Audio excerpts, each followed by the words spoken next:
കേരളത്തിലെ കോൺഗ്രസുകാർ ആകെ വിരണ്ട മട്ടാണ്. ഒരുമാതിരി സ്ഥലജല വിഭ്രമം ബാധിച്ച അവസ്ഥയിൽ ഇത്ര വലിയ വിജയം ഒരു കോൺഗ്രസ്കാരനും പ്രതീക്ഷിച്ചിരുന്നില്ല. പൂ ചോദിച്ചപ്പോൾ വോട്ടർമാർ ഒരു പൂന്തോട്ടം നൽകിയ അവസ്ഥയിൽ എന്ത് ചെയ്യണം, എന്ത് പറയണം എന്നറിയാത്ത അവസ്ഥയാണ് പലർക്കും. നേതൃത്വത്തിൽ പലരും തെരഞ്ഞെടുപ്പിലെ വിജയപരാജയങ്ങളെപ്പറ്റി അപഗ്രഥിക്കാനോ അവയുടെ കണക്കെടുക്കാനോ ഒന്നിനും തയ്യാറാകാതെ എന്തൊക്കെയോ വിളിച്ചു പറയുന്ന മാനസികാവസ്ഥയിലാണ് പല നേതാക്കളും. പാർട്ടിയുടെ സംശുദ്ധിക്ക് പോറലേൽപ്പിച്ച രാഹുൽ മാങ്കൂട്ട വിഷയത്തിൽ ഇന്നുവരെ ഒരക്ഷരം പോലും മിണ്ടാതെ മുതിർന്ന നേതാവ് AK ആന്റണി ആദ്യമായി വാവിളിച്ചത് തെരഞ്ഞെടുപ്പ് വിജയത്തിന്റെ ഹാങ് ഓവറിലായിരുന്നു. പിണറായി മന്ത്രിസഭ കെയർടേക്കർ മന്ത്രിസഭയാണെന്ന് വരെ അദ്ദേഹം പറഞ്ഞുവെച്ചു. 2010 ഇതുപോലെ പഞ്ചായത്ത് തെരഞ്ഞെടുപ്പിൽ വിജയമുണ്ടായ ശേഷം നടന്ന നിയമസഭാ തെരഞ്ഞെടുപ്പിൽ പരേതനായ ഉമ്മൻചാണ്ടിക്ക് കയ്യാളപ്പുറത്തെ മന്ത്രിസഭ രൂപീകരിക്കാനേ കഴിഞ്ഞെന്നുള്ള കാര്യം AK ആന്റണി മറന്നുപോയിട്ടുണ്ടാകാം. 111 സീറ്റോടെ 2026 കോൺഗ്രസ് മന്ത്രിസഭ രൂപീകരിക്കുമെന്നായിരുന്നു കാസർഗോഡ് MP ആയ രാജ്മോഹൻ ഉണ്ണിത്താന്റെ അവകാശവാദം. മുൻപ് 2 തവണയാണ് കോൺഗ്രസിന് അത്രയും സീറ്റുകൾ കിട്ടിയിട്ടുള്ളത്. 1977-ലും 2001-ലും. ഈ 2 തവണയും കോൺഗ്രസിലുണ്ടായ മേജർ പിളർപ്പുകളെപ്പറ്റി മറന്നുകൊണ്ടാകാം ഉണ്ണിത്താൻ അവകാശവാദം ഉന്നയിച്ചത്. എന്നാൽ വോട്ടുകളുടെ കണക്ക് നോക്കാൻ അദ്ദേഹം തയ്യാറായിട്ടില്ല. 5.7% വോട്ടുകൾ മാത്രമേ UDFന് കൂടിയിട്ടുള്ളൂ എന്ന കാര്യം ഉണ്ണിത്താൻ ശ്രദ്ധിച്ചില്ല. അതിൽ വലിയ ഒരു സംഭാവന മുസ്ലിം ലീഗിന്റെ ആണെന്നുള്ള കാര്യവും അദ്ദേഹം മറന്നു.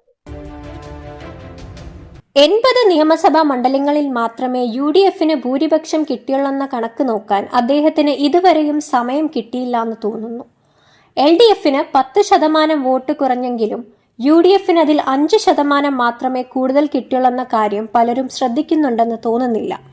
ഇപ്പോഴും LDFന്റെ പക്കൽ 58 നിയമസഭാ സീറ്റുകൾ ഭദ്രമാണെന്ന കാര്യം പല കോൺഗ്രസ് നേതാക്കളും കാണാതെയാണ് ചാനലുകളിലെത്തി വീരസ്യം മുഴക്കുന്നത്.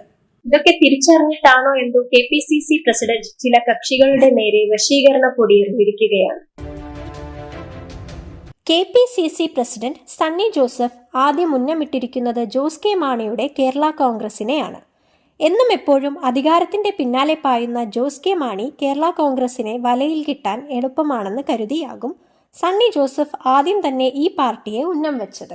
സണ്ണി ജോസഫ് ക്ഷണിച്ചു തീർന്നില്ല. അതിനു മുമ്പേ തന്നെ മാണി സി കാപ്പൻ MLA വെടിപൊട്ടിച്ചു.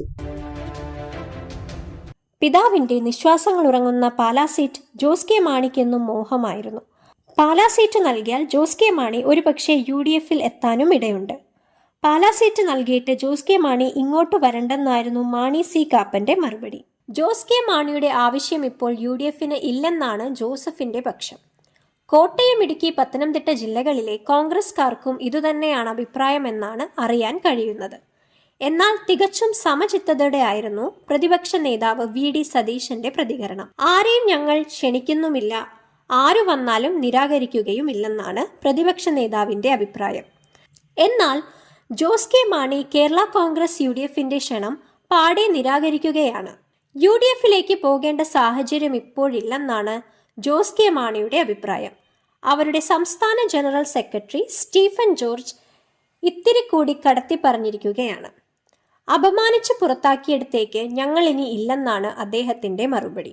എന്താണെങ്കിലും നിയമസഭാ തെരഞ്ഞെടുപ്പിനു മുമ്പ് ഇനിയുള്ള 6 മാസം കേരള രാഷ്ട്രീയം ചലനാത്മകമായിരിക്കുമെന്ന് ഉറപ്പ്. കാലുമാറാനും കൂറുമാറാനും മാത്രം അറിയാവുന്ന കക്ഷികൾ ആദർശങ്ങളെ ആവണക്കെണ്ണ കുടിച്ച് കടവിറക്കി എന്തിനും തയ്യാറാകേണ്ടി വരുന്നത് കേരളം കാണേണ്ടി വരുന്ന ഒരു ദുര്യോഗമായിരിക്കും വരും നാളുകളിൽ കാത്തിരിക്കുന്നത്.